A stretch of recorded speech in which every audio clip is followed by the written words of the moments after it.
سلامونه ملګرو، الله دې وکړي چې ټول روغ او جوړ یاست او ژوند مو ښه روان وي. د یو نوی ویډیو د یو نوی موضوع سره بیا ستاسو خدمت کې حاضر یم. ملګرو، تاسو تل کوشش کوئ چې خپل پوښتنې دلته زما په یوټیوب چینل باندې کمنټ کړئ ترڅو زما دپاره یو ادرس وي او زه ستاسو ټولو پوښتنو ته په مکمل ډول جوابونه ووایم او ویډیوګانې په هغې باندې جوړې کړم، تفصیلي جواب درکړم تاسو دپاره او انشاءالله ټولو پوښتنو ته جوابونه ورکوم، ولې وخت په وخت. ملګرو، نن چې کومه پوښتنه ما انتخاب کړې هغه دا ده چې انتیغیم څه ته ویلی کېږي او دا کم خدمات ورکوي. ملګرو، انتیغیم یو داسې اداره ده چې کوم تاسو سره د کار پیدا کولو کې کومک کوي. دا هغه اداره یا دفتر دی، دلته ډېر زیات انتیغیمونه دي په پاریس کې. دا هغه اداره یا دفتر دی چې کوم دلته د مختلفو کمپنیانو سره اړیکه لري او هغه کمپنیانې چې کوم دي د دغه انتیغیم نه دا غوښتنه کوي چې ماته 10 20 30 دومره نفر په دغه بخش کې کار کولو لپاره په کار دي. دا انتیغیم ته بیا داسې کوي چې دا خلکو نه سي وي ګانې اخلي، دوی خلکو معلومات اخلي، دغه خلک ورته انتخابوي او دغه څومره کسان چې هغه کمپنۍ دوی نه غوښتي دا هومره کسان دوی دغه کار دپاره پیدا کوي او بیا یې دغه کمپنۍ ته یې ورکوي. په دوی په سر باندې چې کوم دی انتیغیم څه نه څه کمیشن اخلي. اوس انتیغیم چې کوم دی دې ته په انګلیسي کې ریکروټینګ ایجنسي هم وایي چې کوم خلک ګماري خلکو دپاره کار پیدا کولو کې کومک کوي د خلکو سره. تاسو ځئ انتیغیم کې خپله سی وي ورکوئ، تاسو ورته وایي چې زه غواړم په دغه بخش کې کار وکړم یا ماته په دغه بخش کې کار پیدا کوي، په دغه بخش کې زه دومره تجربه لرم. نو بیا انتیغیم والا چې کوم دی هغه ستاسو سی وي، ستاسو ټول معلومات، ستاسو نور ضروري اسناد چې کوم دی هغه اخلي، تاسو ته وخت درکوي او هغومره وخت بعد تاسو بیرته راغواړي او د هغه کمپنۍ سره چې کوم دی دوی تاسو ډایرکټ مخامخ کوي، یعنې تاسو ته کار پیدا کوي. بیا چې کوم دی هغه کمپنۍ تاسو ته کار درکوي. د انتیغیم په ترو باندې تاسو بیا هلته کار کوئ. تنخواه هم دا چې پیسې هم دي هغه تاسو ته د انتیغیم په ترو باندې میلاویږي.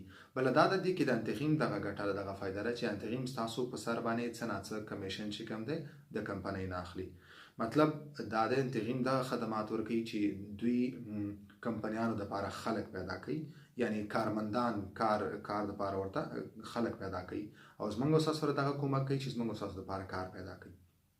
په پاریس کې اوس ډېر زیات انتیغیمونه دي. تاسو هر څوک چې د کار سپې ګرځئ، ما یو ویډیو مخکې هم جوړه کړې وه چې تاسو کار څنګه پیدا کولی شئ. ما هغې کې مختلفې طریقې ښودلې وې. یو هغې نه انتیغیم و چې تاسو د انتیغیم په تر باندې چې کوم دی کار پیدا کولی شئ. تاسو خپلې سی وي ګانې جوړې کړئ. دغه تېرو ورځو کې ما په سی وي په اړه باندې هم یو ویډیو جوړه کړې وه چې سی وي څومره مهمه ده او ولې تاسو سی وي باید ولرئ. تاسو هر کله چې انتیغیم ته ورځئ تاسو نه اوله خبره چې کوم ده ستاسو سی وي غواړي، ځکه په سی وي کې ستاسو ټول ضروري معلومات دي، ستاسو تجربه، تاسو کوم فارماسونونه ویلي دي یا تاسو څومره زده کړې کړي دي، ستاسو په اړه چې کوم ضروري معلومات دي، یو کمپنۍ ته چې کوم ضروري معلومات پکار هغه ټول ستاسو په سی وي کې موجود دي. نو تاسو چې انتیغیم ته ورځئ تاسو خپله سی وي ورکوئ، هغه تاسو نه نور څه ضروري اسناد غواړي، هغې نه بعد تاسو ته څه وخت درکوي او هغه وخت نه بعد تاسو بیرته راغواړي، تاسو ته بیا کار درکوي. نو انتیغیم چې کوم دی دا یو ریکروټینګ ایجنسي ده، یعنی هغه ایجنسي یا هغه دفتري یا هغه دفتر یا هغه اداره چې کوم د ستا او د کمپنۍ منځ کې یو رول ادا کوي، کمپنۍ دپاره خلک پیدا کوي او تاسو چې څوک کار د ضرورت لري بیکاره یې هغو دپاره کار او دوی چې کوم دی بیا د کمپنۍ نه ستا په سر باندې خپل څه نه څه کمیشن اخلي. نو دې ته انتیغیم ویلی کېږي او دغه د انتیغیم خدمات دي.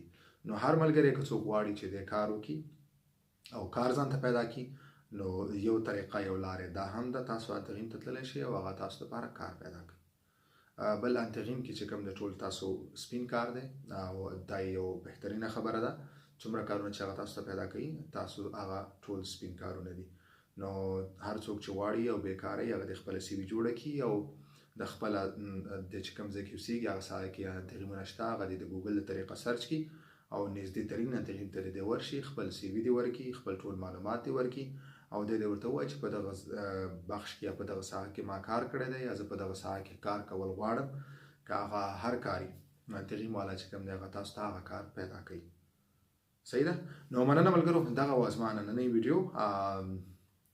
تاسو خپلې پوښتنې ما سره شریکولی شئ. بله دا ده چې دغه ویډیوګانې تاسو د ټولو ملګرو خاص طور باندې نوي راغلي چې کوم ملګري هغو ټولو سره شریکې کړئ تر څو هغوی ته صحیح او دقیق معلومات ورسیږي او هغه دغسې چې کوم تکلیفونو سره کوم مشکلات سره موږ تاسو مخ شوي هغه ورسره مخ نه شي. نو مننه ملګرو، تر بلې ویډیو پورې په لاس سپارم. په مخامخه